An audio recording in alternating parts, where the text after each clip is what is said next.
Shawn Windsor? Didn't you and he used to be the best of friends? We're still the best of friends. No, you're not. Who says we're not? Sit somewhere else.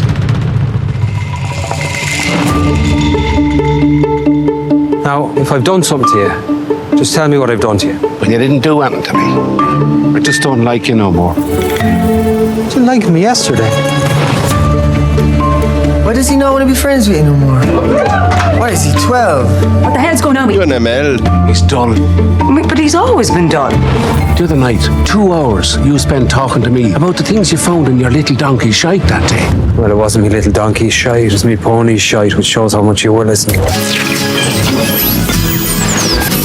You asked interrogator question around my face. It's gone. What are you doing? That is not paid for by them. That is paid for by the people of Detroit. You might be qualified, ML. Except I'm not qualified for this job. Let me tell you something. You want to go right now? Okay? You want to go right now, Al? Hey kids, it's your old pal ML Elric, alone again, naturally.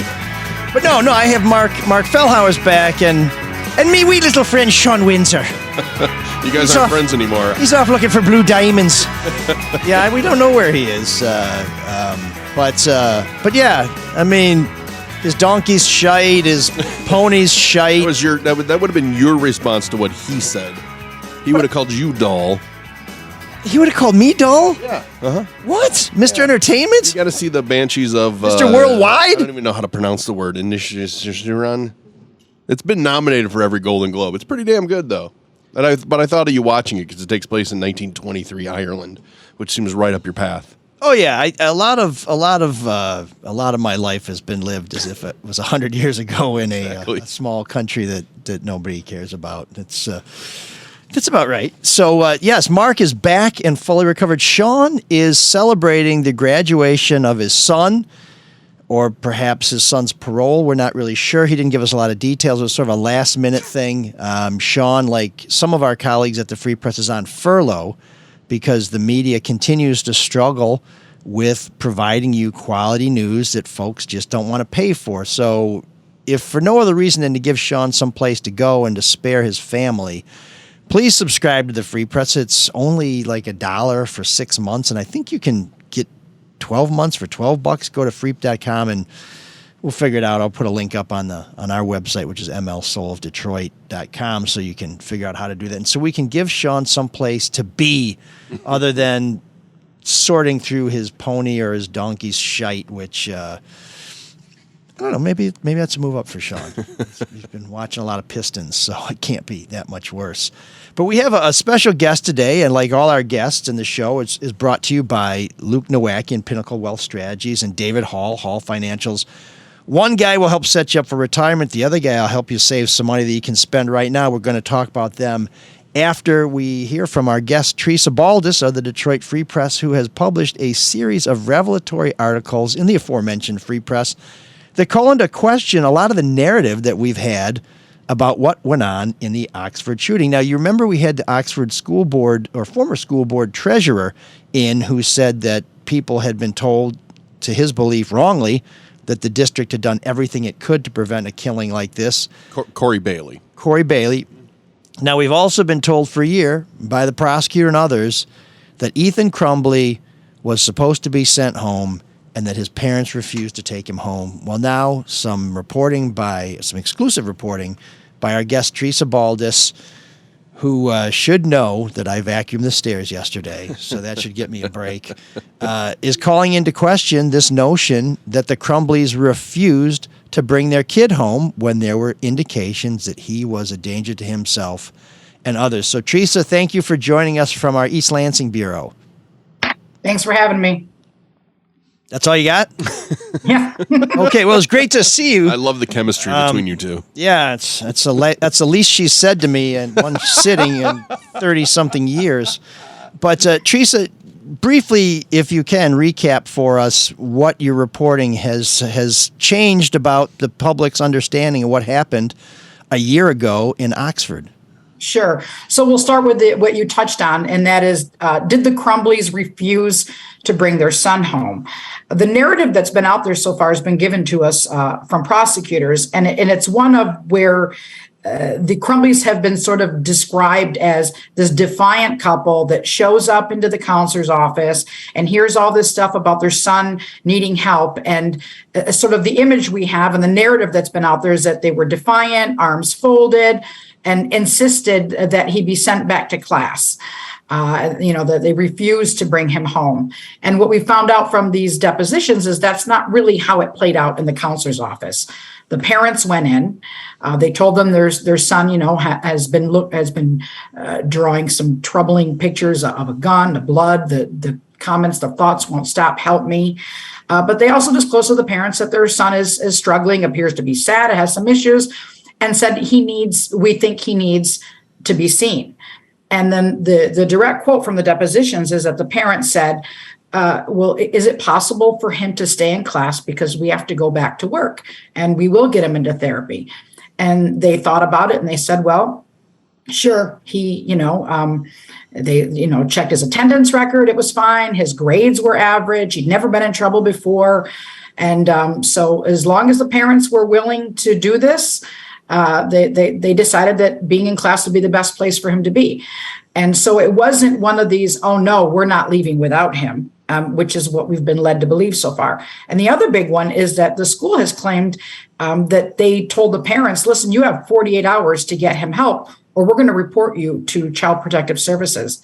That never happened either. The counselor said, I never said that, but he was thinking that in his head. I found a statement from the superintendent after the shooting happened, and he sent a letter to all the parents stating the Crumbleys flatly refused to bring their son home. And then he went on to say, and we told them we will report you to Child Protective Services if you don't have him seen. Again, so we have a different narrative from school officials. We have a different narrative from the prosecutor. And then finally, after all these months, because of lawsuits that have been filed, we get to hear from the characters actually involved about what really happened. So depositions, for folks who aren't familiar with this, are interviews done under oath by a lawyer. And in this case, the people who were deposed were counselors and teachers and the staff at Oxford High School. Is that right? That's right. And that's how depositions go, too. Basically, a lawyer tells you everything and says yes or no, and any other person answers. But it never works for me so well, unless it's on this show. We're going to have Tresa on more often. Two of those depositions, like you said, were the teachers that had reported Ethan Crumbley, I believe, the day before. Kubina, I think, was one of the teachers' name, and Karpinski. Yes. And I felt a little bit, I felt bad for them because here's two teachers that are trying to do what they're supposed to do. But so why are they included in the lawsuit? Is this just one of those things where you sue everybody? I mean, do you have any idea? Like, why are they included? Well, the plaintiffs claim that if the teachers would have taken this more seriously or followed up, that simply reporting it wasn't enough. So in these depositions, I didn't get into the weeds because I don't want to lose readers, but in the deposition, the lawyer would ask him, okay, so you sent this email about Ethan looking at a violent video on your class. Did you ever follow up to make sure they got the email? Did you ever go to the office and say, hey, did you ever meet with him? And so the allegations in the suit is that the parents could have done more, or not the parents, I'm sorry. The teachers should have done more, follow up more, and that they didn't. There's another teacher who I thought this was real telling. She was the math teacher who reported the troubling note with the gun and the bleeding body and the thoughts won't help me. She was so alarmed that morning by what she saw that she didn't bother to waste her time with an email. She marched right down to the office and said, hey, you guys need to see this. So she went a step further. But these other teachers, they reported it, and the lawyer contends that, did you ever follow up? Did you ever make sure that they actually saw this and what they were going to do about it? So, and the answers were no. They just, presumed that it was going to be handled. And that's one of the arguments in the lawsuit is, okay, teachers, you did all this and you were expecting the folks down the hall at the main office to take care of it, and you should have done more. I'm not saying that that's accurate, but that's the claim. Yeah, I don't want to be their defense attorney, but at the same time, wasn't it just one day before, when they report? I mean, how soon are you supposed to follow up on something like that, which I guess is... Well, two of them reported him one day before. Two of them reported him one day before.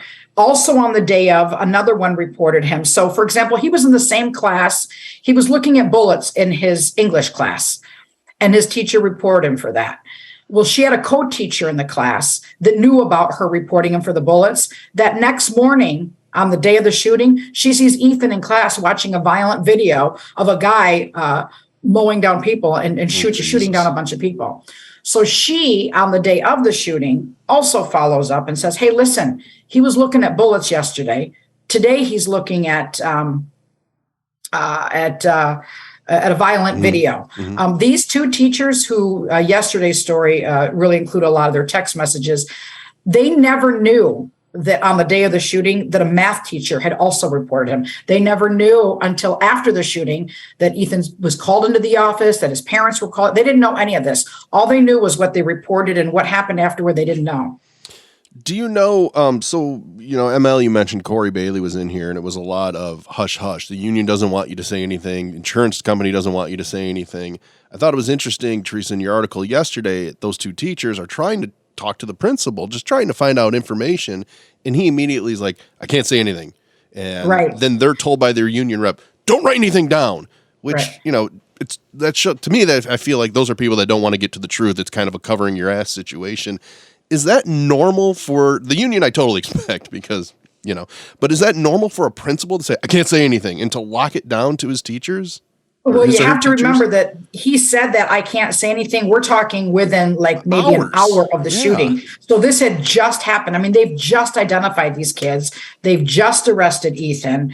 I mean, and I'm sure he was probably, when he said, I can't say anything right now. I don't think it had even been disclosed yet, like who the suspect, but the police had to interview people to find out, who Ethan Crumbley was. And so it was also fresh and so in the moment. I mean, I'm not here defending the principal, but I presume he didn't want it to get out. Timeline that's what happened. He just didn't want the name to get out because the police didn't want it out. It hadn't gotten out yet. I mean, it had just happened. And, so these text messages too, that I talked about yesterday with the teachers going back and forth with one another. I mean, that was on the day of the shooting. And when they talked about, oh my gosh, the looks on their faces, and we felt so bad about the counselor and the anti-bullying coordinator, you have to keep in mind that this had just happened. The anti-bullying coordinator had just identified 4 dead children and naturally was a wreck. Just to add some context to their text messages. One of the things that concerns me with what we've been hearing on these airwaves is a lot of contradictions to what has been presented as the narrative. And I say the narrative because it's coming from a couple places. It's coming from the prosecutor. It's coming from the school district. We haven't even heard defense attorneys, to my knowledge, up to this point saying, hey, the parents didn't say we won't take the kids home. We haven't heard defense attorneys say, hey, or even Ethan Crumbley say, hey, nobody was concerned about me, or that people didn't see me as an immediate threat. Why is that? And what does the prosecutor say about information that now seems to contradict this case that she's been making for a year? Well, the defense attorneys will say, no, we have been arguing that, but no one will listen to us because the loudest microphone is on the prosecutor. You got to remember the prosecutor. I mean, she was on Good Morning America, CNN, public press conferences. We had all these details about the Crumbleys that, just painted them out to be the worst parents in America. They're drinkers. They cheat. They ignore their kid. We had all that out there. But the defense attorneys have said all along, you know what? Our clients did not know a lot of the stuff about their son. They didn't know about the journal. And they always said from the get-go, we did not refuse to bring him home. We had to go back to work. This is being mischaracterized, but nobody really listened to that. I don't think even we, the media, listened to that. This is not new. In fact, when the story came out, they're like, finally, someone is saying what we've been arguing and no one will listen to us. So let's back up. If people have been saying this and we haven't been listening to it, why is it a big headline in the Detroit Free Press? Because it was never said publicly. There's a gag order in the Crumbley case now, where neither side can talk about it. But I think if we go back to initial, I do know in my initial reporting when we all wrote about it, we'd have the prosecution's narrative first, and then we'd have some paragraphs with the defense saying, no, that's not the case. This is totally being misrepresented. The facts will come out. Our clients didn't do this. We did report it, but it was just sort of lost in the maybe the sensationalism of it all. Well, the anger too. I mean, the anger. I'll tell you right now, I hate those parents. I don't like them. I think they did a terrible job raising their kid. I'll say it. I'm not going to buy my kid a gun for Christmas too. We've seen their text messages, but I've always said too, I don't know if they're guilty here, because I don't know if you ever expect your kid to shoot up a high school, no matter what kind of evidence you have. Right. And it pisses me off, though. This is kind of another issue, because they're fighting. They want bond because they're not a threat to run. But did they or did they not run? They insist they were not on the run. This has gone back and forth, and their lawyers do make a good point. They hired us. They retained us. Who hires a lawyer and says, meet me at the courthouse tomorrow, and then goes on the run? I mean, they retained, some pretty good high profile attorneys to represent them. Well, maybe they're the first because they did disappear. I mean, they were hard to find. There was a hunt right. for them. Well, here's the thing though. And again, this is how the narrative came out. They hired their lawyers. The lawyers reached out to Karen McDonald's office and said, listen, we will be representing them. We're going to be at this hearing tomorrow. They're trying to arrange to bring their clients in. In the meantime, the Crumbleys say, we're fearful for our lives. We're getting, death threats, social media. Everyone hates us. We got to get the hell out of our house as fast as we can. And they did go to motel at one point, and then they left there and they said to their friend who has this Detroit art studio, can we camp out here the night before? And that they plan to turn themselves in on the morning of. And their lawyers claim over and over again that we were trying to arrange that with Karen McDonald's office, and she would never return our calls. Instead, what she does is has this 4 p.m. press conference, announces criminal charges, calls a fugitive task force, and sets them out to go find them, which, the prosecutor still insists, listen, these guys were on the run. They had 4 burner phones. Now the defense says, well, they have 4 burner phones because the police took their phones and told them, listen, you guys better get some burner phones because we're confiscating these as part of the case. It goes back and forth. Were they on the run? Were they not on the run?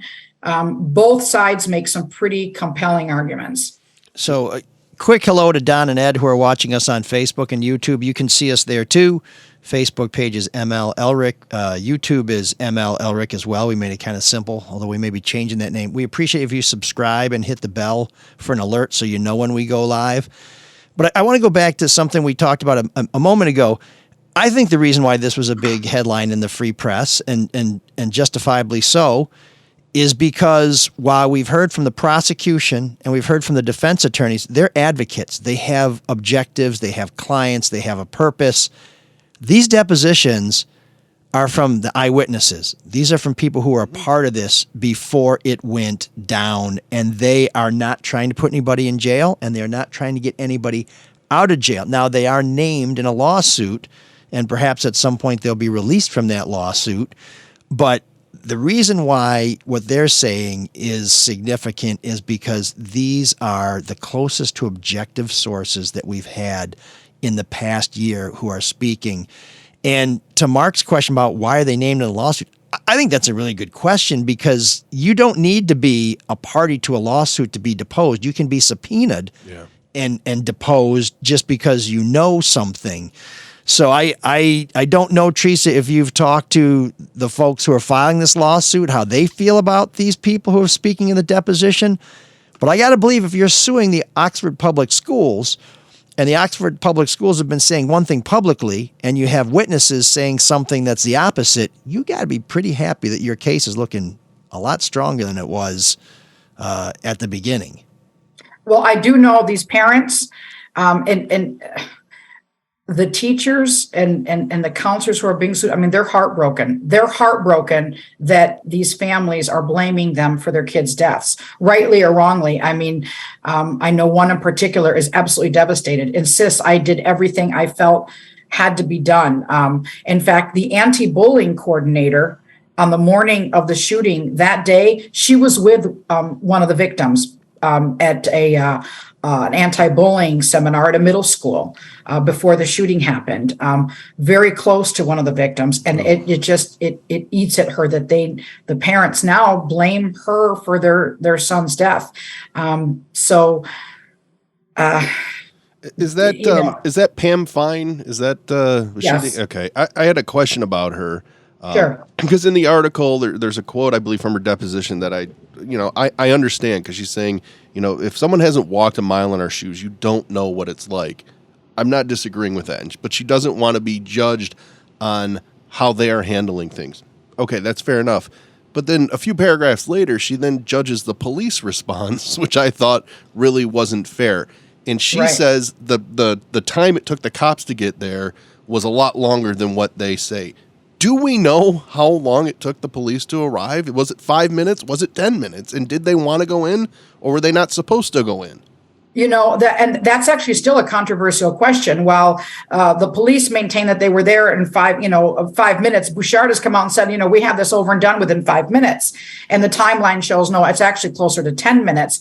And one of the boy who was in the bathroom with Justin Schilling, who was shot and killed in the bathroom. Yep. I mean, there's video of this kid when he ran out and ran to safety and survived. He came out much later. His text messages to his parents inside the bathroom when Ethan was in there contradict a little bit of the timeline that we're getting from the police. Now, back to how long it took him to get in there. Let's say maximum it was, they were in and the whole situation was over within 10 minutes. Yes, it's not Uvalde. Mm-hmm. You don't have that timeline. However, if you are Justin Schilling's parents and your son was in that bathroom, every second counts to all of, and I think that's what's really. Well, that's the most frustrating thing, because every second. In fact, I mean, there are so many details I didn't get into the story because at some point, you got to keep the reader's attention. But at the end, when they were looking at security, the surveillance, they're like, wow, they thought that they had lost just 3 children. And then they found out we have a 4th victim. And they're like, what, a 4th? No, we're looking at the cameras. We've got it all. And they said, no, there's the bathroom. The video cameras don't go in the bathroom. And that's where 17-year-old Justin was killed. So it's this is such an awful story. Yeah. I can't even begin. But I can't step away without commenting on something that I also thought was noteworthy. And that is the gun culture in Oxford. This came up in everybody's deposition, and it's about why perhaps they didn't take the photographs, the things he was doing in class more seriously. Why wasn't he ever perceived as a threat? And, the counselor said this, the dean said this, the anti-bullying coordinator said this, the teacher said this. They said, this is a hunting community, and this is also a shooting community. I mean, kids go on a regular basis target shooting with their parents. You had a girl in her homecoming dress, post a picture of herself with a giant, assault rifle in her arms. Her dad was next to her. This is a community that it embraces, hunting, which, fine, target shooting. All of this is legal. No one is going to suggest that 4 children died because people in Oxford like to go hunting and target shooting. However, their radar was down. They did not take Ethan as seriously as perhaps they should have, which is what the lawyers are arguing, because guns are so popular there. And I think that's telling. That's something maybe they need to pay more attention to. I also wanted to ask you mentioned the bathroom, and that reminded me of the security officer who I guess looked in the bathroom but didn't see anybody. And there's been stories about her saying that, I thought it was an active drill, which I think the school officer would know that. What do you know, as far as you can tell, what is the real story with the school security officer? All right, so this is what I've been told is the real story with the security officer. When she did walk by one of the victims was on the ground, and I believe someone was given CPR at the time.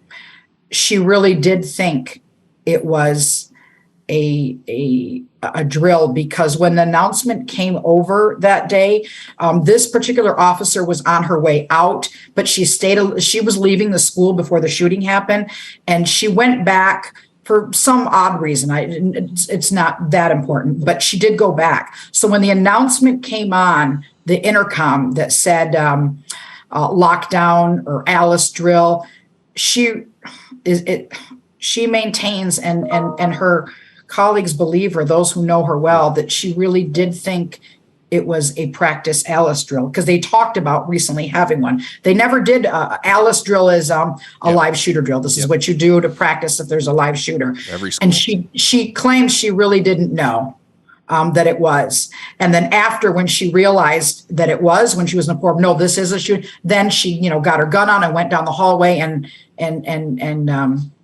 took it for what it really was. And that's when she opened that bathroom door and peeked inside and says she didn't see anything in there. And there's a 4-foot tall divider in there, maybe even taller, where they were behind. So did she miss them? That's what the schools claim. So, and that's what she says.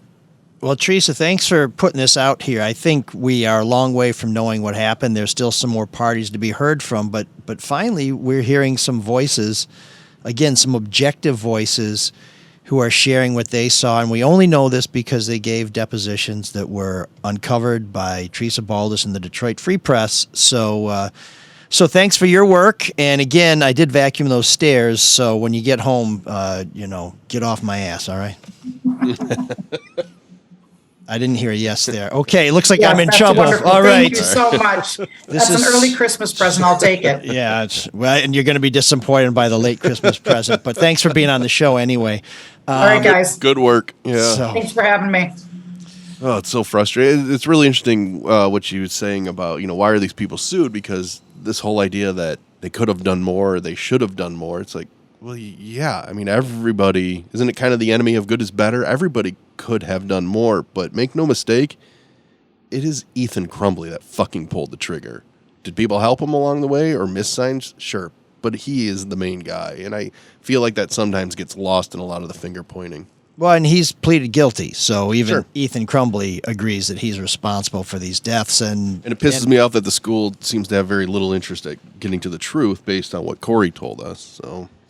Well, this is a constant source of frustration for me too. When people start building these walls, and I've seen it plenty at Michigan State, and I think we see it a lot of institutions where people just don't want to be as candid and share as much information as early as they have it or shortly thereafter, because it's going to come out.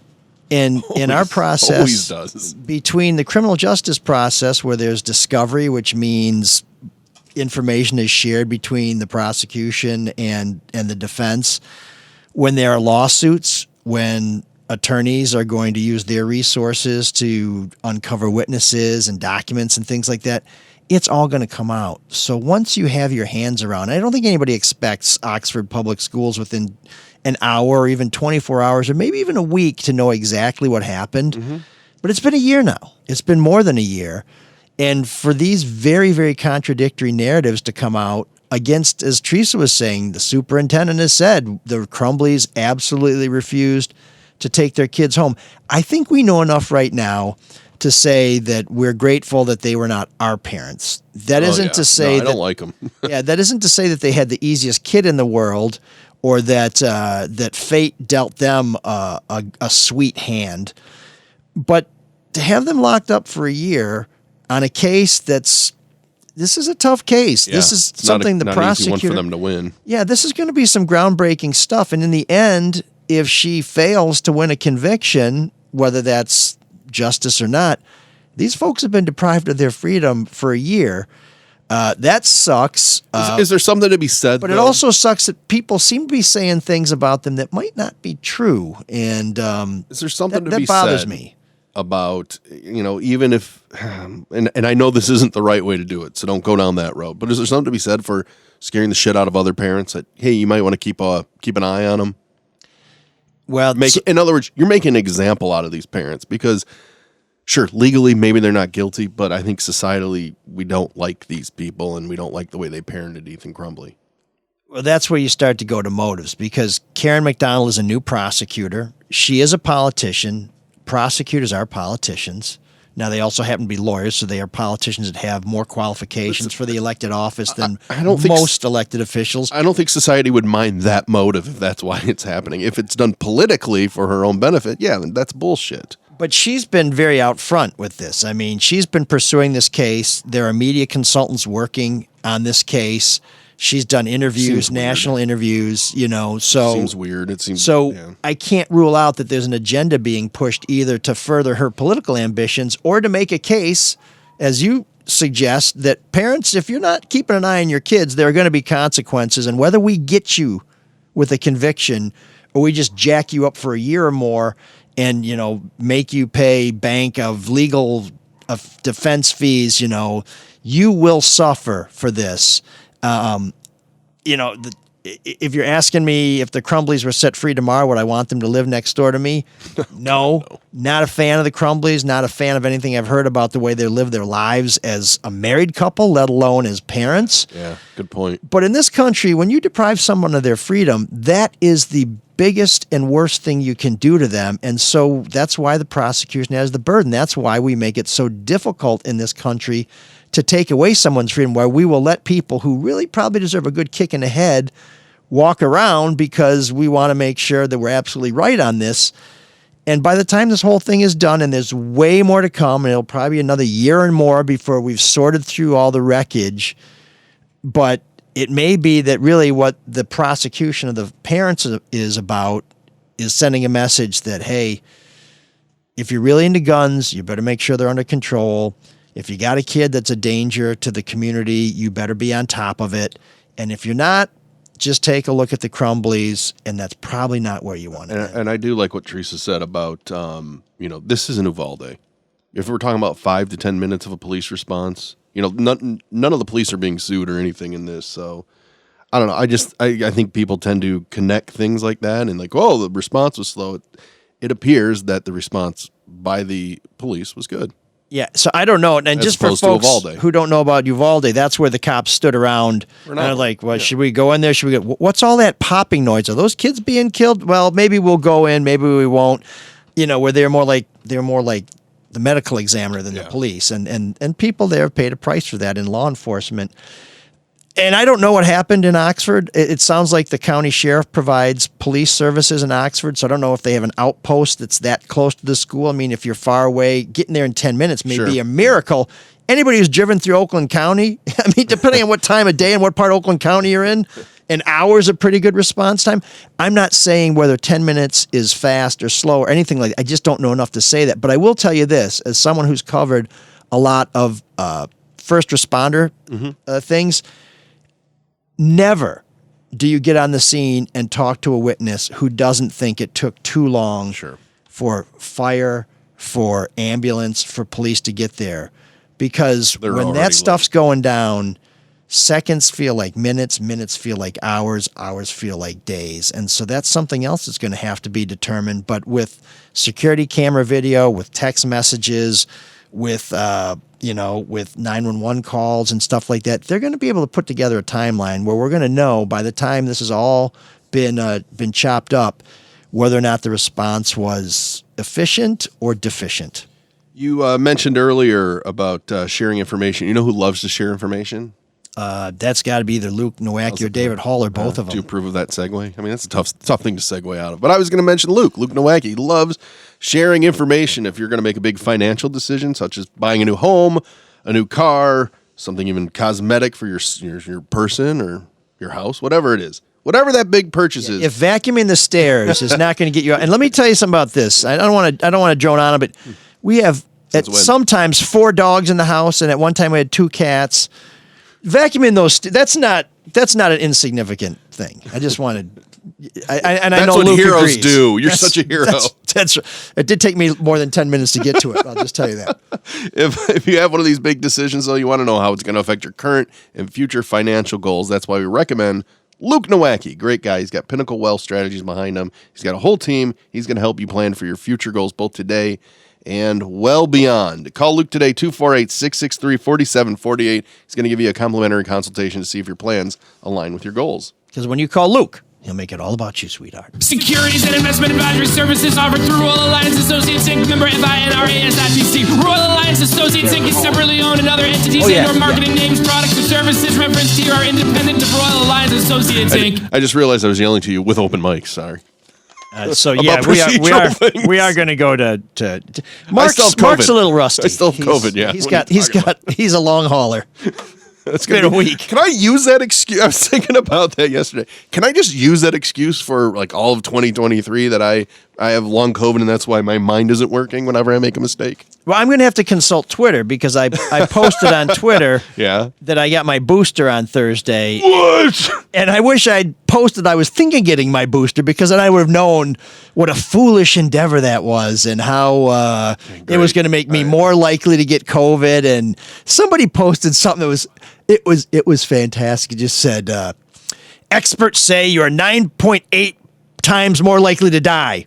No link to experts. No, like 9.8. That's kind of a. But that number's so specific. It must be true, right? That's got to be. It actually may have been 9.79. They just rounded up. Why do other people care? Okay, if they think it's going to kill you, then fine. Why do they care if it kills you? They can stand over your corpse and laugh. Because I'm a sheep. I got a lot of shit for wearing a mask on LaDuff's show. I'm like, why do you care if I wear a mask? I've said this many times before. Based on the number of spokespeople that I've dealt with who smoke, drink too much coffee, love garlic, I'd like to see more people wearing masks, especially when they're a nose away from me telling me shit, because I've lost a lot of nostril hairs due to people who got the dragon breath. I don't want to get sick with anything, cold, flu, whatever it is, and I don't want to give it to anybody else. Anyway, I digress. Hall Financial. Yes, now they will make you well. Yes, they have. I'm so over the pond. I have long COVID. I don't know if you've heard that or not.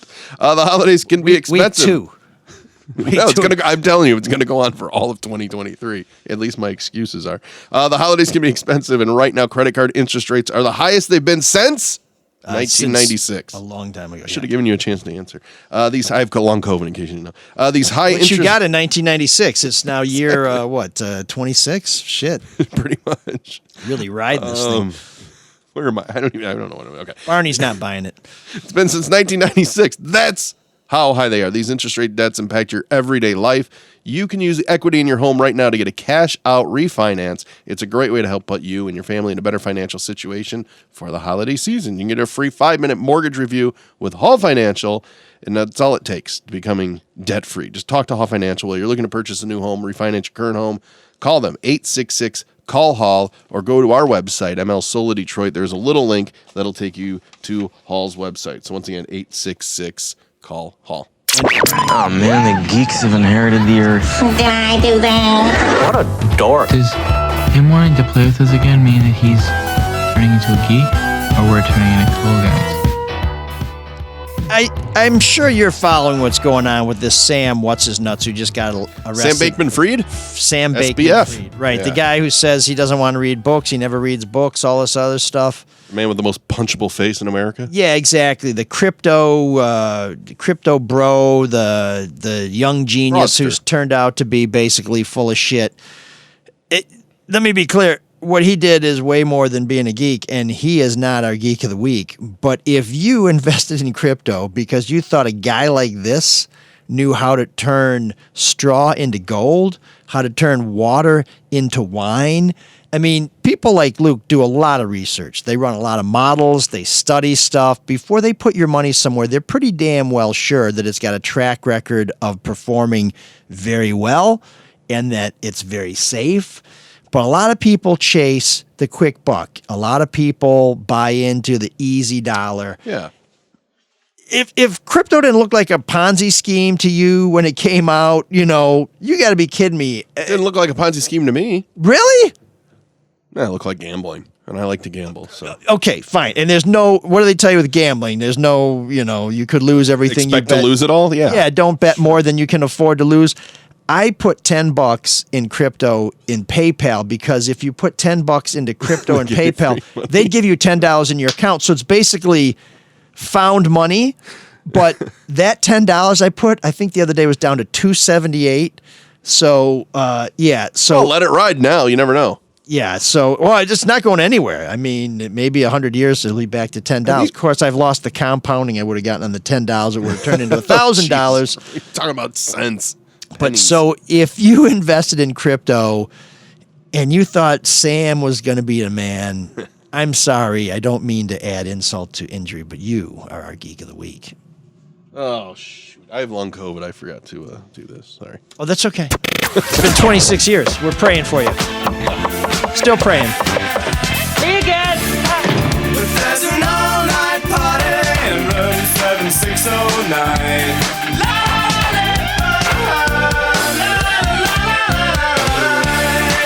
And you can dance together all night if you've got the time.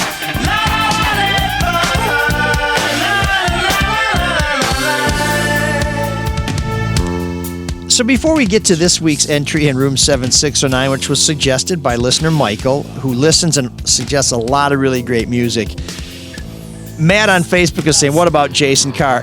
I want to talk about Jason before we sign off, because Jason and I are now both refugees from Channel 4 and both former Fox 2 employees.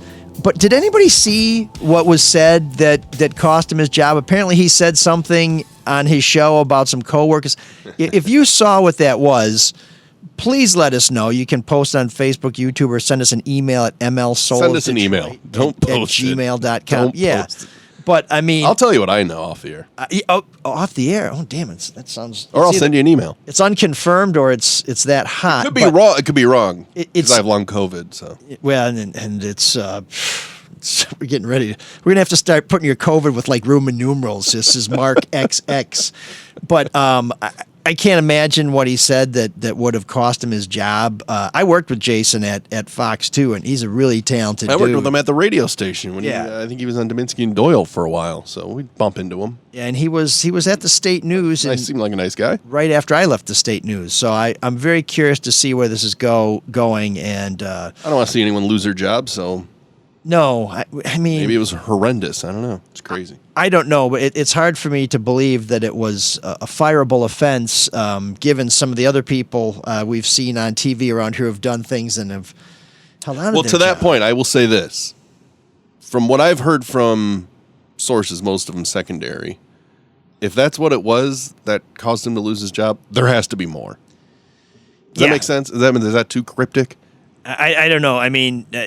Channel 4, a reporter went to jail and then was back on the air. So, I mean, it's just, I'll tell you off the air. Can you email it? Email it into the show? But yeah, so that's something we're hoping to get to the bottom of. But in the meantime, Strawberry Switchblade joins us for our Women in New Wave month, which still continues to carry over from our Great Covers month. So here's Great Women, Strawberry Switchblade, covering another great woman, Dolly Parton, with Jolene.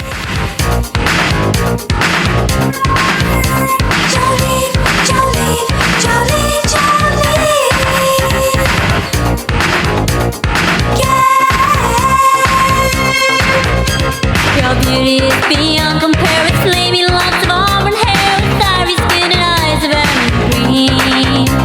Your smile is like a breath of spring. Your voice is soft like summer rain, and I cannot compete with you, Jolene. He talks about you in his sleep, and there's nothing I can do to keep from crying when he calls me Jolene. And I can easily understand how you could easily take my mind, but you don't know what it means to me, Jolene. Jolene, Jolene, Jolene, Jolene. I'm begging of you, please don't take my man. Jolene, Jolene, Jolene, Jolene. Please don't take him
So that's Strawberry Switchblade, a group you've probably never heard of. They're from Glasgow, where New Wave does not have, there's not a lot coming out of the Glaswegian scene, although I believe Aztec Camera may have. And they've crossed paths with a lot of epic New Wave artists. Echo and the Bunnymen, The Cure, Aztec Camera. And they got started, this duo, two women. It started as four women, then it got down to two women.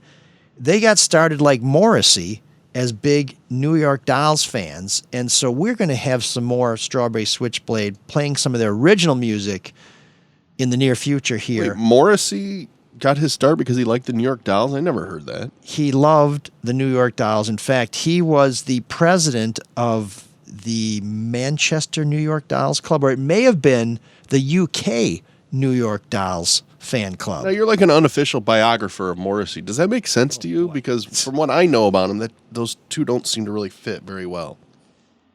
So I don't purport to be an expert on the New York Dolls, but they were a groundbreaking group.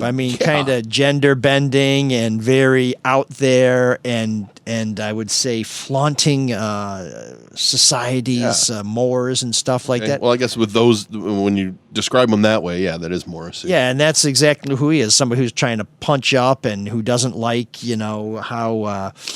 how society is set up. But he also, Morrissey, when he was growing up, he loved pop music, as a lot of young people do, but everything he listened to was Motown and, sort of the pop music of the time in the early 60s. So, he's an interesting character. We are going to have, before the end of the year, a special Ask the Soul episode where we do more advice, and a special guest on that episode. It's already been confirmed, so this is guaranteed. Mm-hmm. Adding his voice to our voices and offering some sage advice will be none other than Stephen Patrick Morrissey himself. The Mazzer will be chiming in on some of these questions. So if you don't like what Shawn thinks about it, which is basically, don't tell anybody how to live their lives, and then he'll immediately say, I don't like what you're wearing, or you shouldn't say that. We'll have Shawn in there. If you don't like Mark's take on something or my take on it, impossible. Perhaps you will appreciate. How can I simultaneously miss and not miss Shawn's non sequiturs? It's nothing. Mark, I'm looking at that dog toy on your desk, and it made me. Did you like hot dogs? Anybody like hot dogs? I ate the best sausage last night. So Cade Cunningham is a transitional talent, and of course you got to have crowd on it. Yeah, on Cade Cunningham. I miss it, but I don't. Yeah, all I can say is I see Shawn's empty chair there, and it does ache a little bit. Very sad. But I'm also he's fine. I don't know why we're acting like he's dead. You know what I don't see is that device that obsessed him that one time. I'm wondering if that's a coincidence. That device has been moved out of this room. So he does not have it. We know that for sure? No, we don't know that for sure. I just know that it has been moved out of this room. It was too much of a distraction. Okay. Is the lube here? It is. Not because we're going to share. I'm just wondering if these things are now. You know what? I don't see it, and I don't know who took that. And Shawn was here last week, and now it's gone. Well, I'll just say that graduation celebration. It's going to be a slippery one. This is one to remember. This may be some the kind of bonding that maybe families shouldn't do. But we're not here to judge. Just in the true spirit of Shawn. The good thing is we can say anything we want about him because he'll never listen to the show. Oh God, yeah, no, I know he's right. I can't. I don't even know if he's subscribed to our YouTube channel, which we encourage everybody to subscribe to because it really helps the show. But yeah, this is the consequence-free zone, man. We are. This is all bonus round. This is a free play. You know.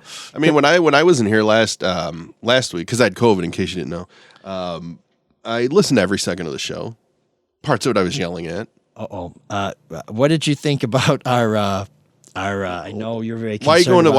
Are you going to Mozzie Smith? Is that where you're going? No, the UFO guy. Did we go too long? You know, I'm not. Well, first off, it wasn't too long because I listened on time and a half speed, which is true. That's how I watch myself play hockey. By the way, when you watch it like at double time, yeah, everything sounds. They're moving. No, you know what? I'm not a big UFO paranormal type person, but I listened to him. I thought it was interesting. That was one part when I was yelling back. I'm like, but ask him this. But then you don't want to. I know when you're in that position, you don't want to get. I'm sorry, ask her this. I know you don't want to get in the position of challenging everything the UFO expert says, right? Because she was a little weary of it. Well, that's fine. I mean, when you step into the arena, you should expect to take some hits. But I just you challenge her a little bit, but I'm like, but that doesn't make any sense.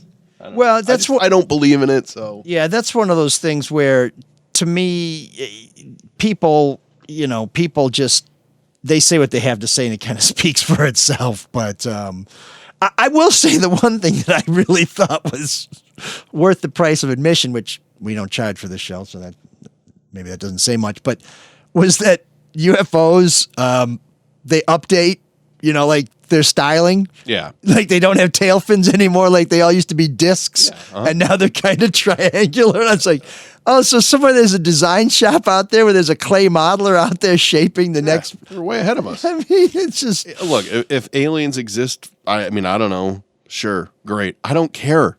Right? It doesn't, unless they're going to make themselves known. What do I care? Well, we kind of got to that a little bit because the aliens kind of seem like dicks. They're like, look at me. Here I am. Now I'm gone. Yeah. Yeah. Why are they playing peekaboo? Either just take us over and destroy us or let us know your presence and help us. And then they got to know that everybody they reveal, it's sort of like Dr. Doolittle, like when the animals talk to you, you feel like they're doing you a favor, but then you tell somebody like, well, the cat told me that. Like, okay, dude, that could just be animals messing with you. I got enough things to worry about and care about in my life. Yeah, you like don't. My long COVID. You don't need those guys. Yeah, which week 2, it's or 26. It's hard to know. It's hard to know. No, I can't count anymore. So we can. I think we can revisit the other topic that we mentioned with great reservation because we didn't have all sides represented, although Shawn represents all sides and none at the same time. But I should also mention to people that you're welcome to support this show when you're moved by the spirit of the season to give a little bit to the old Soul of Detroit. You can just go to our website, mlsoulofdetroit.com, and there's a little button, and you press that, and then we'll take your money. So we're always happy. Unfortunately, nobody did that in the past week. Perhaps they were abducted, and when they're returned, they will give us the cure for many diseases and a few shekels. But we did get some great feedback, including from Dave, who also was a little bit confused about whether our guest was male or female. Cheryl is a female and has been an expert for a long time. So, folks, we're just telling you the way it is. And Dave also says, I also found it funny that every time Shawn spoke up, she shut him down. Just like normal on the show. LOL. Good topic. So yes, thank you, Dave. And Taylor writes in, and here's a topic that is worth perhaps a full show soon. How many times have you ridden the Q line trolley to nowhere? The answer is 0. I work downtown twice a week, and that's my answer. I work downtown twice a week, and this boondoggle is always empty, even since it's been free. It was dead on arrival due to its bait-and-switch length, 3 miles instead of 8 miles. It is slower than walking, buses make it redundant, and frankly, Uber and Lyft make it pointless for the yuppies it targeted. $85 million, which is the newly announced state subsidy, so this can be free for another how many years, buys a lot of lavish electric buses. This is another giveaway at taxpayer expense into the pockets of the state's richest man, Dan Gilbert, to prop up his downtown Detroit real estate monopoly. It is shameful public corruption that this welfare king can spend $1 million having Jared lobby lame ducks and Governor Whitmer to secure $8 million of the public's cash for a worthless, privately owned trolley. The only people I know who faithfully use it are affluent white-collar cheapskates who use their office parking pass and then queue line to avoid event parking fees for LCA games and concerts. If you do the math on ridership, 1,000 to 2,000 riders each day divided by $5 million a year is $7 to $14 each way. Well, I mean, that's the point. It's not sustainable. Can I respond? Or yeah, please. No, get in here. Okay. I've never ridden it. I don't ever see the need to ride it. I thought it was a dumb idea when it started, mainly because it was going 3 miles. If that thing came up to the zoo, right, and brought people from the suburbs down, yeah, I'd probably ride it then because that's near my house. But I've never ridden it. It's a kind of a vanity project. The money could have been spent better. However, it's here now. Do we just let it fall into disrepair? We're talking $5 million a year. It's 50 cents per person in the state of Michigan. And Gilbert's he's not making money on it. I guess he is if you include the write-off because he's one of his charities, I think, is subsidizing it, or there's some write-off there. I don't know what you do with it. And that's kind of $5 million is a drop in the bucket for the state budget of what, $90 billion? Yeah. I don't like it, but I don't want to see it become the next people mover where it just becomes a total piece of shit. Well, on the east side... But I don't like it. I didn't want it to be built. There's a stretch of Warren Avenue that, funded in part by a $5 million donation from Blue Cross Blue Shield, is being transformed. The street surface is being transformed. The sidewalks have been torn out and being replaced. There's going to be a dedicated bike lane. There's enough sidewalk now for cafe seating and white elephant sales or tent sales on there. There's going to be distinctive lighting. There's going to be trees and greenery planted there. It's going to improve the traffic flow and the appearance. And I think what's going to end up happening is it's going to result in a lot of storefronts that have been closed opening. And we're going to see the east side have a stretch like Livernois on the west side, which if you've never been there is a very dynamic. It's very nice. Yeah. I mean, it's sort of like Detroit's little Royal Oak walking area. And it's fantastic. That's what $5 million will get you. And $5 million so people can not be charged to ride something they're not riding now is outrageous. And while this was built with an investment, I think $25 million from Gilbert and Penske and some other people, guess what? Which is a loss, write-off, but yeah. You wanted it. You got it. If you were wrong, you pay the price. But this $5 million a year, though, that's not money that would automatically go to a project like you're talking about if it didn't go to the queue line, right? I think they're general fund dollars, or if not, they have to be coming from some sort of federal transportation grant, in which case it's not being spent on something else. Yeah. And when you can replace a mile of road at about $1 million a mile, that feels like 5 miles of bad road that could be replaced anywhere in the state. And, I see both sides to it. Yeah. I mean, I just don't want it to fall in. Well, I guess, though, they could just take the trains off. Anybody who's driven down Michigan Avenue knows we got trolley tracks there with no trolleys. And I want the queue line to succeed in the same way I wanted the people mover to succeed. Though. But the problem with the people mover was it was supposed to be tied into a bigger system. Never happened. Mm-hmm. If the queue line is supposed to be tied into a bigger system, yes, let me go to downtown Royal Oak. Let me go through Ferndale. Let me go through Highland Park, which really could use something to spark economic action down there. Yeah, moving people. Yeah. I mean, that always helps an economy. People and being plus, able to be mobile. In Highland Park, you have a lot of people who, by the way, the queue line, if it went all the way down Woodward, it would go by where the walking man used to live, where he would have to walk to Troy to take it. He could take the queue line out there. You could get people working if this thing actually went by their homes and took them from some place where they live to some place they want to go.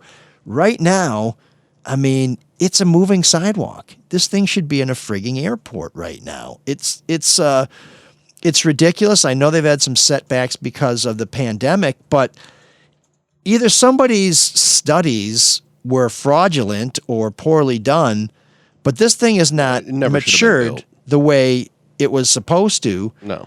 And so at some point, well, I guess when you tell me it's another $85 million, that's when I cut my losses. That's the question. Yeah, you're right. Is it sunk cost already, or is it, can it be salvaged in some shape or fashion? And I think most people are leaning to what you feel. It's like, what are we throwing money at now? So here's what I would say. Spend $5 million a year to extend it, and then we'll see where the ridership goes up. Yeah. But just to maintain it, you're right, because we already know. People know about it. Well, and it's just so that people can ride it for free. This is basically a fare subsidy. Well, and the idea is that, if people can ride it for free, then they'll know about it. But I think people will know about it.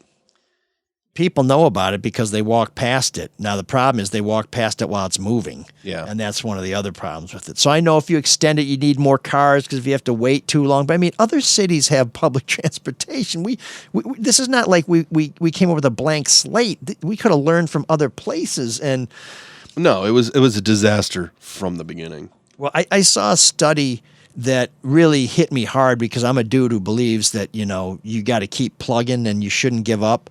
But it said that basically most of the time you probably should give up because you're just putting good money after bad. If you're trying to salvage something that's not salvageable, it's hard to accept it early on, but in the long run, it's better to say, yeah, this shitbox car really doesn't need new shocks and new brakes and a new battery and a new distributor. It needs to be crushed. And by the time you realize that, you're so deep into it that you're stuck.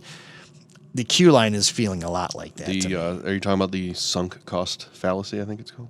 Oh, that may be That's what I was mentioning earlier. Yeah, it's where you're throwing more money at something to make it work when it just cut your losses.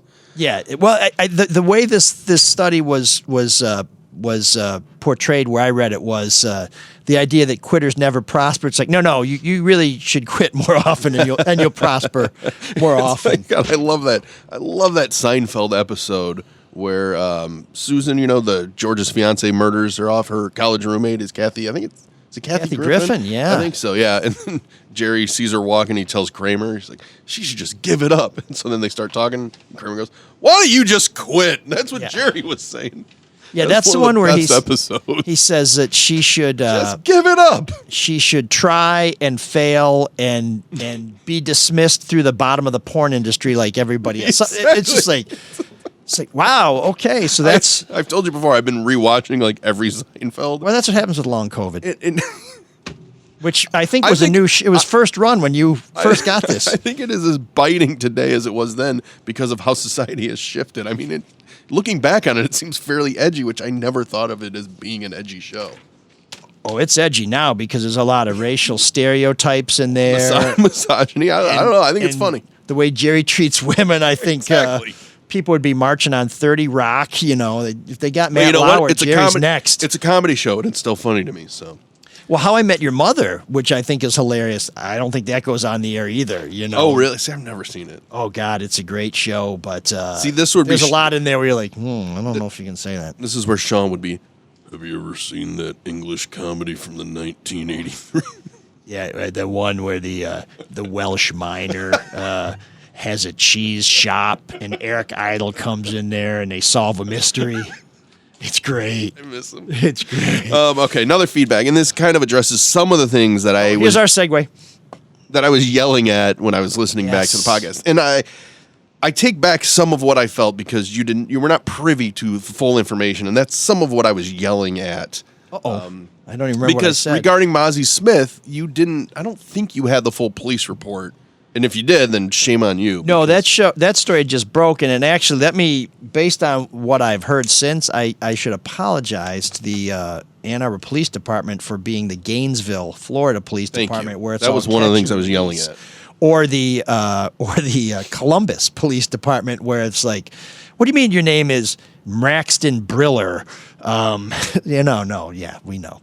Yeah, because they didn't let him go. They did arrest him. And this gets to the feedback from, and Chris addresses some of the stuff that I was saying, but he says, big fan of your show. I listen every Tuesday. While you and a certain segment of Spartan fans have inexplicably continued to blame the tunnel for the assault and played the what about game with everything from Anderson to Howard, I take exception to a point you raised yesterday. To compare Monty Bates' arrest to the Mozzie Smith arrest is entirely apples to oranges. 10:40 p.m. and what some may say is not the best neighborhood smoking weed in someone else's car with a gun that has the serial number filed down compared to a 9:50 a.m. arrest in a residential neighborhood in his own I don't think it was his own vehicle, though, because according to the police report, it's a vehicle registered toward Manuel's wife? A dealership in Indiana. But, could be a lease. Yeah. Sure, you're right. With a properly registered gun is so off the charts in comparison. Well, once again, not properly registered. It was in the process. The key word here is discretion. If the blue, that's the point I like that Chris makes. There's a lot of discretion that police have when they arrest, as do prosecutors. If the blue wall exists, Mozzie Smith never would have been arrested and charged in the first place. I guess the Washtenaw County prosecutor has a Huron green wall since Bates' felony charge was dropped and he pled to attempted unlawful transportation of a weapon. Be prepared for a similar disposition. With the Smith case, while I agree Harbaugh could have handled the Smith case differently with some sort of discipline to throw everything at the wall to see if it sticks, just shows your hatred for the University of Michigan. Wow. I agree. I agree with him. I thought you were a little off the. I don't know why you have to compare everything to everything else. Well, because things are relative. Here's what I think people are missing with the Mozzie Smith case, and I truly, God, it's going to feel weird saying this. I agree with everything Mitch Albom said. I don't know why this guy thought he needed a gun, but he can. Well, he couldn't have that gun. He didn't have it properly registered, and if he knew what he was doing, and as I also said, if he did take those classes they said he took, he would know you can't have that gun in the car.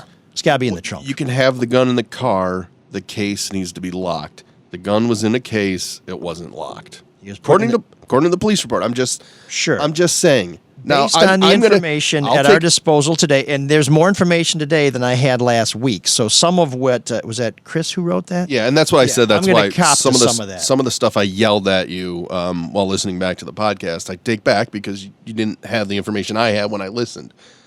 You weren't just jealous because I was so right? It really, yeah, right. No, it really sounds like this guy woke up and went, oh, fuck, I'm really late for a 9:50 meeting. From what I've heard, it was at Schembechler Hall. That could be totally wrong.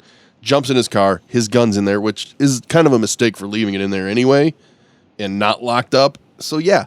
Yeah. So he made a lot of mistakes, and now he's paying the price, but it's not a felony. It got pled down to something else. I don't know gun laws very well. Yeah, Mozzie Smith, with regards to the gun, did everything wrong. Everything wrong. Yeah, now he's done. He's paying the price for it. And he's heading to, well, he's not going to pay any price for it, but he's heading to campus with it and stuff. I mean, it's just, but here's the thing about the Mozzie Smith thing, or Mozzie, that I don't think anybody's really keyed in on, that to me is the most dangerous thing. He's going 50 miles an hour in a truck down a residential neighborhood. Yeah. That is the most dangerous thing he's doing. And to me, you know, that really has been under scrutinized, because as someone who walked on a lot of streets as a candidate for office, the number one complaint of people in neighborhoods is folks driving down their streets way too fast. It's a danger to everybody. Now, I'm not suggesting that Mozzie Smith should be somehow excoriated because he was speeding in a residential neighborhood, which when I was his age, maybe a little younger, I would have been doing the same thing. But his conduct, it was reckless, it was irresponsible, it was illegal, and that in and of itself would be it, except the University of Michigan, which proclaims at halftime or before the game or whenever James Earl Jones isn't selling Arby's to be the greatest university in the universe. This is where I get mad about Michigan. Every institute does it. Exactly. It is like every institution. It is not better. It is not above. It is not the Harvard of the West. It is Ohio State. It is the University of Florida. It is. You know, and I don't like that comparison, though, to Florida. I mean, Florida, when Urban Meyer was there, had a lot of Harbaugh, come on, he's been run a pretty clean program. Well, now here's why I say it's becoming like that. I just feel like you don't like it because of what he said about the assault, which is on video, and that's where I feel like it rubs you the wrong way. You don't like Zapruder film, huh? It's the Zapruder film. It's not the full incident. It's not from... No, but there's a lot of it on film, including the main guy who hit the guy with the helmet. Yeah, and I don't excuse the helmet swinging. Here's where people misunderstand my position. I know, but I think that's what rubs you the wrong way, as it did with Drew, in saying that, you know, he wants him punished to the fullest extent of the law, which, yeah, sure, I don't know why Harbaugh said that. Because he's an asshole. I mean, it's not complicated. He's an asshole and a hypocrite. Don't coaches protect all their players? I mean, people can say... No, bullshit. Mel Tucker, with his season on the line, taking a lot of shit before the game because of how much he makes, undermined the rest of his season by suspending people without any judicial process whatsoever, without any chance to really get to the bottom of it. While it's being investigated, he put 8 guys off the team. 8 guys. That's huge. That's massive. He handled it right. In fact, maybe he was not overly right harsh. afterwards. In the press conference, okay, but I agree. I totally, and I've said this multiple times, that Harbaugh should have suspended him for that Indiana game. Even if it's unfair to Mozzie Smith, just for perception wise, because this is the world that they're in. No, Mozzie deserved a suspension for the driving alone. I mean, Mozzie was an asshole. Now, should he have a felony on his record and be in the system? I don't know if he's an asshole, but he was acting like an asshole. No question about that. You're driving 50 miles an hour through a residential neighborhood in a big truck, you're an asshole because you could hit somebody. When I did it, I was an asshole. I'm not saying I'm better or worse than I'm saying when you drive through neighborhoods like that, you're an asshole. Let me ask you this. Sorry. Since we're gonna do the you may be an asshole who's late for something, but you're an asshole. I'm going to say this, and I like the guy. I like Tom Izzo. But do you think he protected his players? Yes, and I criticized Tom Izzo. Okay. I've said it before on this show, and I argued with Shawn in the newsroom back when the Wolverines will remember it better than I will, but the two players who were accused of... Adrian Payne and... is it Appling? I can't remember. So I actually don't want to say the other name because I'm afraid of putting a name out there. Yeah, that's fine. But yeah, Payne was one of them. That at the time I was arguing with Shawn in our newsroom that we needed to be investigating that. There's no greener Spartan than me. And he's like, well, there haven't been any arrests or no prosecution. I said, yes, but there are police reports. He's like, well, we typically don't report on someone until they've been charged with the crime. I said, that's right. Our policy is typically until there are criminal charges, we don't name anybody. But this is in the public domain. There are people protesting on campus against this. This is now out there in the world. And so it's fair game for us to report on. And they're like, well, we got a lot of we're doing. We got, and yes, I understand the sports reporters are spread thin during the season. I said, well, you know what? Then you should tell me and Jim because we're investigative reporters and we have the time and the charge to go after stuff like this. No one ever did it. So at the time, I didn't want to bring it all up, but I just feel like Mr. Whataboutism. Well, that's why I didn't want to bring it up. But I got no problem with whataboutisms if they're relevant. Protect their players. They do. I think they do. So yeah, go ahead and say if you want to call Harbaugh a hypocrite for it, fine, whatever. I don't care. But to act like what Mozzie did is an assault or anything, it's not right. I don't want to protect him, but I don't know. Your outrage about it, and once again, you didn't have all the information. It just my outrage is not. It seems like a kid that fucked up at Mozzie Smith. It's at the institute, and I will just tell you this. I think people in that neighborhood were in more danger of Mozzie Smith than football players were getting hit in the head by a helmet. That was an unloaded helmet. It's a nice. Oh, come on. Yeah. The gun wasn't. Oh, Jesus Christ. But okay. but here's my point. It's legal to have a gun. It's not legal to swing. It wasn't legal to have that gun. Okay. He's admitted to that. So let's forget about that gun being legal. It was not legal. Until you have the paperwork, it ain't legal. So here's the issue. And I want to say something else about the tunnel. The Spartans. No, please don't. No, this will be my last word on it. The Spartans who got in a fight are responsible for fighting those assholes who probably deserve to get punched. Why does someone deserve to get punched over words? Because it happens all the time. And that's so it's okay, so it's right. All the time. Okay. What I'm saying is the Wolverines are partially responsible. If it's 1%, if it's 10%, but to say it's 0%, that is outrageous, it's obnoxious, it's unrealistic. It's insane. People, that's all I'll say. They bear some responsibility. I'll let the world determine whether it's 1% or 99%. I personally think it's probably in the 20% range, but it ain't zero. And anybody who says that, they don't drink the Kool-Aid. It's running through their veins. And it's that blue Kool-Aid that tastes like raspberry. So, here's the thing about Harbaugh that what I want to know is, was Mozzie living in that neighborhood? Because that's a pretty nice area. If you know Ann Arbor very well, Stone School, King George, Georgetown Country Club area. Do you not know that area? I do not. I know more the Burns Park area. That's an even nicer. I understand area. Is pretty nice too, and the streets are very narrow. But as most of the streets in Ann Arbor are, and the mines. But the thing about Harbaugh that I don't understand. And I'm going to argue in a minute that I thought it was genius that he didn't suspend Mozzie. But the thing I don't understand about Harbaugh is I remember an incident about 4 or 5 years ago where there's some players who did something that seemed like a relatively minor transgression. He kicked them off the team.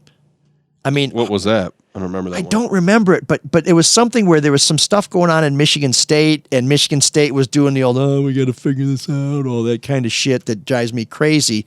Harbaugh had something that was what was alleged was less of a problem, Those guys are gone. I mean, he had a hard line, and this is where I think he's a genius, because Mozzie Smith, if Michigan wins all their games, a year from now, 100 years from now, nobody's going to remember Mozzie Smith. They're only going to remember that Michigan won all those games, and that's where Jim Harbaugh has become Jim Tressel, has become Urban Meyer. I don't even think it's close. Don't even compare him to Urban Meyer. He's there. Jim Harbaugh. Not even fucking close to Urban Meyer. Is there. He's there, baby. He's there. Except now you can that's pay people insane. for gold pants under NIL. No. Chris, can you send another email in and tell ML why that's so insane to compare him to Set Urban me straight, Meyer? Chris.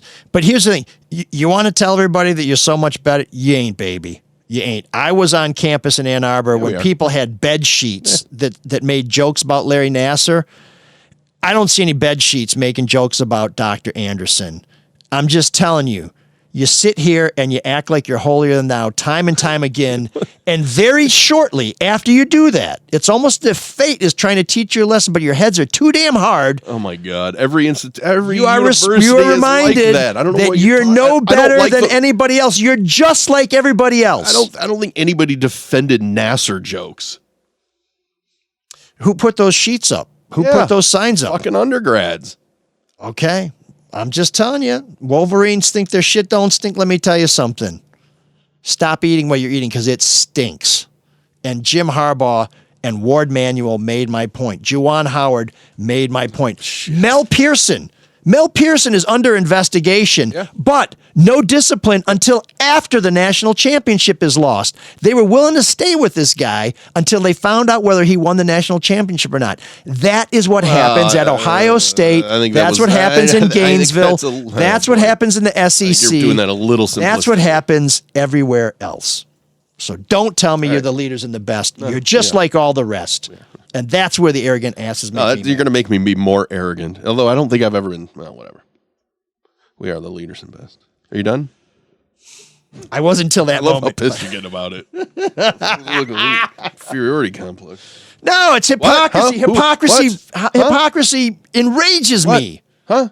It has nothing to do with Michigan being Michigan. It has everything to do with Michigan being hypocrites and saying they're not. Sounds like it. And they're dicks. Okay. And the best. Okay. Let's compromise. I'm done. Can we agree on this? What? You guys are the best dicks. It's something from my category, something from your category. The two columns come together. The swords cross. Okay, that didn't sound good. That comment was quite dickish, so I guess you're right. We're the same. Except our coach took proper disciplinary action. Welcome back. Okay. I was going to ask you what's on the Carlos and Shawn podcast, but I know that our listeners are subscribed to it, listen to it every week, so they already know. So I don't want to give you information that you already have. But I do want to let you know what's coming up on the podcast. Before Christmas, we are going to have, we talked about the advice episode with Morrissey. We'll have that for you. We're also going to have some Christmas new wave music, including, if you haven't heard it yet, you got to check out. They get better than last time's. Billy Idol's. Oh, I thought Walk Out to Winter was fantastic, but there was some clunkers. There was on there. one song I can't remember. Sonic Youth. It was Sonic Youth. It was terrible. Yes, I know. It was awful. Agreed.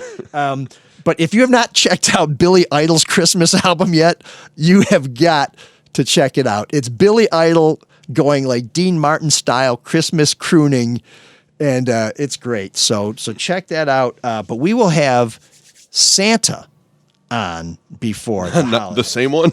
Well, we're either going to have... I'm excited. We're either going to have Santa nuts. back, or we're going to have folks from the Santa School, which, believe it or not, is in Michigan. So we are going to have a Santa connection before this is over. And I want to tell you once again about the ads that you're probably hearing before the show and after the show. That's a new thing we're doing. It brings in a little revenue. How much, we don't know, but we hope it's something that supports the show. But I want to tell you, if you hear things, ads that enrage you or offend you, that's your fault, because this is like YouTube ads and Facebook ads. It is driven by your browsing habits. So just a word to the wise, if you are sitting there and you hear an ad for cheaters or married couples who like to play and stuff like that, and it's not you, somebody who's using your computer needs to be watched real close. So don't get mad at us. Just, sort of check that browsing history and find out what's really going on in your house. So just a little free advice before our free advice column. And Mark, it's great to have you back, even though I understand that you are in the throes suffering of from long COVID. Yes, a disease. I hear it's going to go on through all of 2023. It's crazy. And you know what? I just won't be here to witness it because I understand there's a 9.8 chance, or I'm 9.8 times more likely to die. Man, what if you did now? Yikes. Well, then I'd feel bad for saying what I just said. Sorry. Go ahead. Just give me 1% responsibility. That's all I need. That'll let me die a happy man. That's all I'm looking for, man. Just 1%. Speaking of Seinfeld, what was it? Just give me a ply. One ply. I just need all a ply. I need is a ply. So measly ply. So we hope that Shawn is doing something legal while he's not with us, and we will be back next week with another episode of ML Solo Detroit. Until then, as you know, this is when Cyrus comes to take us out. Can you dig that? Can you dig it? Can you dig it? If you don't stop talking to me, and if you don't stop bothering me, I have a set of shears at home, and each time you bother me from this day on, I'll take those shears and I'll take one of my fingers off with them, and I'll give that finger to you until I have no fingers left. Does this make things clearer to you? Not really, no. Starting from now. But shush like, shush like. Yeah, I'd shush like.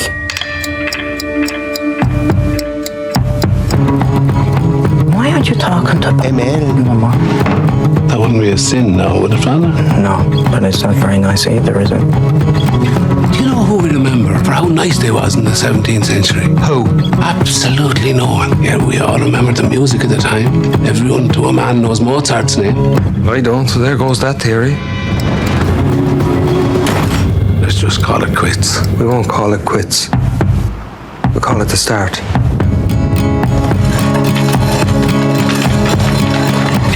The soul of Detroit.